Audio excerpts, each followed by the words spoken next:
Modern Indian history 1857 to 1947, आधुनिक भारत का इतिहास 1857 से 1947। ये सीरीज चल रही है। इसके बाकी टॉपिक्स आप इस नाम की प्लेलिस्ट से फाइंड कर सकते हैं। इस प्लेलिस्ट का लिंक मैं डिस्क्रिप्शन बॉक्स में भी दे दूंगा और आप चैनल में भी जाकर इसे प्राप्त कर सकते हैं। आज का टॉपिक है 1857 की क्रांति पार्ट 3। इससे पहले 2 वीडियोस और डाले हैं मैंने, पार्ट 1 और पार्ट 2, उसको भी आप देख लीजिएगा। पार्ट 3 में हम डिस्कस करेंगे आज के वीडियो में असफलता का कारण और महत्व। और जो लोग नए हैं तो हर वीडियो के साथ हम एक्सरसाइज देते हैं जो कि डिस्क्रिप्शन बॉक्स में होती है। आप डिस्क्रिप्शन बॉक्स पे जाएंगे तो जो लिंक होगी उस पर क्लिक करके आप वेबसाइट पर जाकर उस टॉपिक से रिलेटेड प्रैक्टिस को सॉल्व कर सकते हैं। वीडियो स्टार्ट करते हैं। विद्रोह असफल क्यों हुआ? जो क्रांति का उद्देश्य था, जो तात्कालिक उद्देश्य था ब्रिटिश शासन का अंत, उसको प्राप्त करने में क्रांतिकारी असफल थे क्योंकि ब्रिटिश शासन 1857 में अंत नहीं हुआ था। तो जानते हैं कि असफलता का कारण क्या था।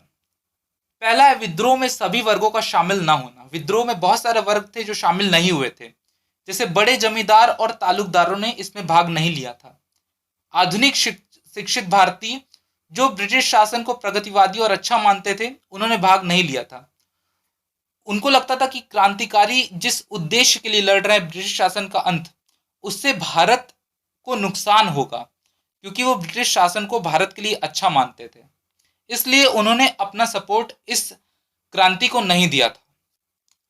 अधिकतर भारतीय शासकों ने इस विद्रोह में जुड़ने से मना कर दिया था। बहुत सारे शासक थे जिन्होंने इस क्रांति से जुड़ने से मना कर दिया था, जैसे कि पटियाला के शासक थे, कश्मीर के महाराजा थे, ग्वालियर के सिंधिया थे, इंदौर के होलकर थे।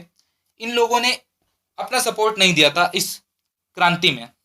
अधिकतर दक्षिण भारत इससे प्रभावित नहीं हुआ था और जनसंख्या का मात्र 1/10वां हिस्सा और क्षेत्र में सिर्फ 1/4 1/4 हिस्सा ही प्रभावित था इससे। तो ये सारे कारण थे जिसकी वजह से ये क्रांति सफल नहीं हुए थे। इसके अलावा और भी कुछ कारण थे, उनको भी जान लेते हैं। जैसे कि एक संगठित और एक बद्ध विचारधारा का अभाव। जितने भी क्रांतिकारी थे उनमें औपनिवेशिक शासन की समझ नहीं थी। किस वजह से ब्रिटिशर्स जो हैं, जो अंग्रेज है, भारत में है, क्या वजह है जिस कारण वो भारत में इतने अच्छे से टिके हुए हैं, उन्होंने इतना बड़ा साम्राज्य फैला लिया और इतना ज्यादा पैसा कमा रहे हैं, इतना ज्यादा धन कमा रहे हैं, क्या कारण है? इसकी समझ नहीं थी उनके अंदर। और यही कारण था, ये भी एक कारण था जिसकी वजह से क्रांतिकारी अपने उद्देश्य को प्राप्त करने में सफल नहीं हुए थे। कोई भविष्योन्मुखी कार्यक्रम, कोई राजनीतिक परिदृश्य नहीं था। उनके पास कोई प्लानिंग नहीं थी कि ब्रिटिश शासन के अंत होने के बाद किस तरीके का नेशन, किस तरीके की कंट्री वो इस्टेब्लिश करेंगे। कोई भविष्य की प्लानिंग नहीं थी, कोई राजनीतिक परिदृश्य नहीं था। विद्रोही अलग अलग समस्याओं का प्रतिनिधित्व कर रहे थे। जो किसान थे वो इस वजह से जुड़े थे क्योंकि कर ज्यादा था उनके पास, उनसे जमीन छीन ली गई थी। जो शासक थे जितने भी, जैसे झांसी हो गए, नाना साहब हो गए, इन सब के पास अपनी अलग समस्याएं थी। और जो जितने भी शिल्पकार वर्ग थे वो इसलिए थे क्योंकि उनकी शिल्पकारी खत्म हो गई थी अंग्रेजों के कारण। तो जितने भी वर्ग थे वो अलग अलग कारणों की वजह से इस क्रांति से जुड़े थे। कोई एक बद्ध विचारधारा नहीं थी उनके पास। और आधुनिक राष्ट्रवाद से लोग अनभिज्ञ थे। जो आज कल की जो विचारधारा है राष्ट्रवाद की, उससे उस समय लोग अनभिज्ञ थे। और इसके अलावा कारण था संपूर्ण देश में ये प्रसारित नहीं हुई थी।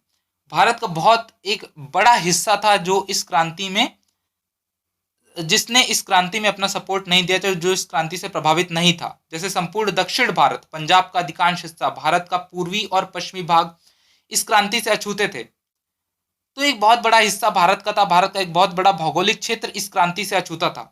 शस्त्रों का अभाव था। अंग्रेजी सेना एक तरफ जहां तोप और बंदूक से लड़ रही थी, वहीं भारतीय क्रांतिकारी मात्र तलवार, भाले, इन सब के सहारे ही क्रांति को आगे बढ़ा रहे थे। तो ये एक बहुत बड़ा डिफरेंस, बहुत बड़ा अंतर हो जाता है। सहायक साधनों का अभाव। रेल, डाक, परिवहन, जितने भी संचार के साधन थे वो अंग्रेजों के पास थे। वो बेटर प्लानिंग कर सकते थे, वो संचार कर सकते थे, वो कम्युनिकेट कर सकते थे। लेकिन क्रांतिकारियों के बीच इस तरह के संचार के साधन नहीं थे। तो झांसी, दिल्ली, जितने भी जगह ये विरोध चल रहे थे, अवध, मेरठ, तो जितने भी क्रांतिकारी अलग अलग इस विद्रोह को चला रहे थे, क्रांति को चला रहे थे, वो संचार नहीं कर सकते थे एक दूसरे से। उनके पास जो भी साधन थे वो अंग्रेजों जितने तेज और इफेक्टिव नहीं थे, इस कारण वो उतनी अच्छी प्लानिंग नहीं कर सकते थे, और ये भी एक कारण था 1857 की क्रांति के सफल ना होने के पीछे। अब बात करते हैं एक महत्वपूर्ण चीज की जो 1857 की क्रांति में देखी गई थी, वो थी हिंदू मुस्लिम एकता। क्रांति में हिंदू और मुसलमानों ने एक साथ मिलकर भाग लिया।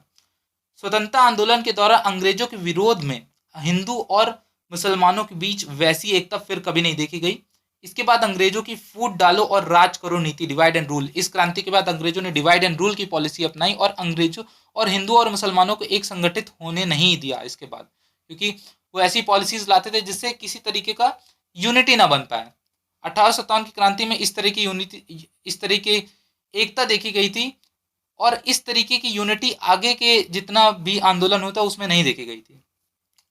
1857 के विद्रोह ने प्रकट किया कि भारत की राजनीति और लोग 1857 से पहले मूलतः सांप्रदायिक और पंथवादी नहीं थे। जो सांप्रदायिकता थी वो ब्रिटिशर्स की देन थी, वो अंग्रेजों की देन थी, उनकी पॉलिसीज, उनकी डिवाइड एंड रूल की नीति की देन थी। 1857 के पहले मूलतः भारत सांप्रदायिक नहीं था। विद्रोह की प्रकृति कैसी थी? जवाहरलाल नेहरू, वीडी सावरकर, बिपिन चंद्र आदि ने 1857 के विद्रोह को भारतीय स्वतंत्रता संग्राम के प्रथम संघर्ष की संज्ञा दी थी। जो स्वतंत्रता संग्राम बहुत वर्षों तक चला था, 1947 तक चला था, तो वीडी सावरकर, जवाहरलाल नेहरू 1857 के विद्रोह को एक इतने बड़े स्वतंत्रता आंदोलन के प्रथम संघर्ष के तौर पर देखते हैं। वहीं बाकी इतिहासकार है जैसे Fred Roberts, John Seeley, William Howard Russell, Ramesh Chandra Majumdar, R C Majumdar, Surendra Nath Sen, इन्होंने 1857 के विद्रोह के सैनिकों द्वारा छोटे स्तर में किए गए विद्रोह के रूप में व्याख्यायित किया गया है। जितने इतिहासकार हैं सबकी अलग अलग विचारधाराएं हैं।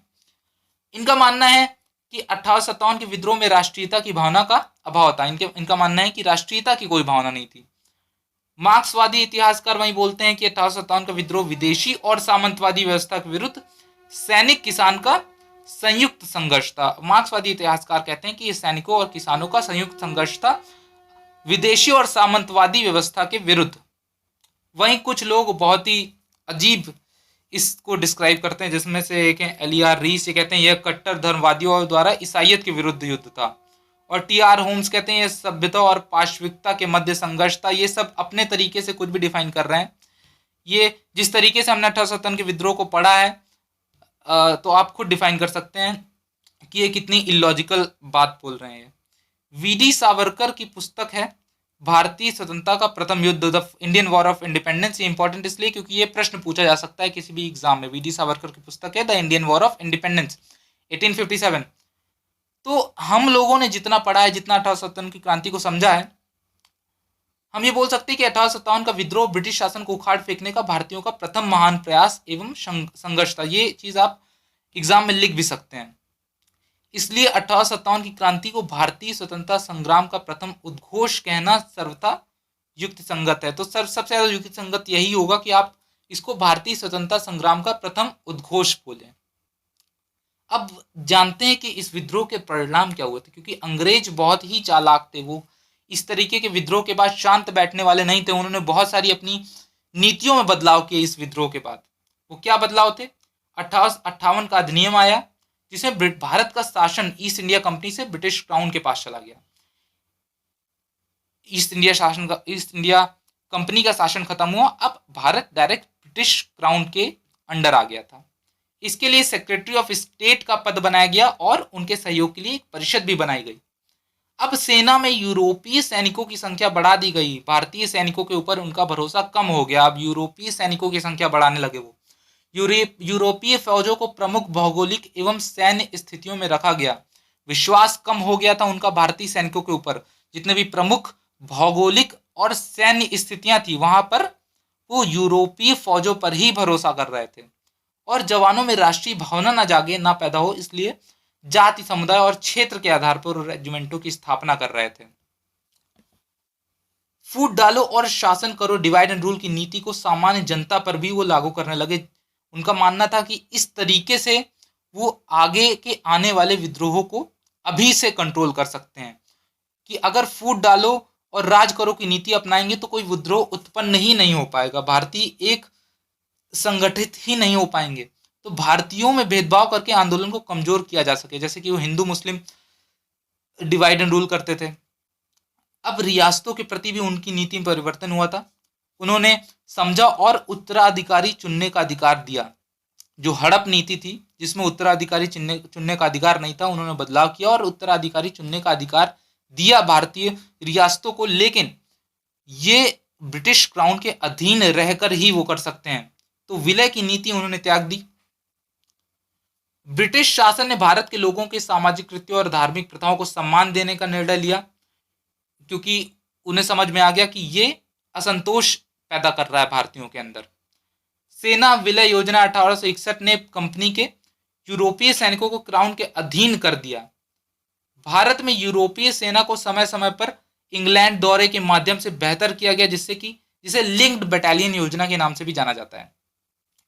अब भारतीयों के पक्ष में क्या सकारात्मक परिणाम रहे, जैसे कि राजनीतिक जागृति हुई भारतीयों के अंदर, संगठन और एकता की प्रेरणा मिली कि ब्रिटिश शासन को हराया जा सकता है, उनके आत्मबल में वृद्धि हुई कि जो अपराजेय ब्रिटिश शासन है उसको भी हराया जा सकता है, चुनौती दी जा सकती है।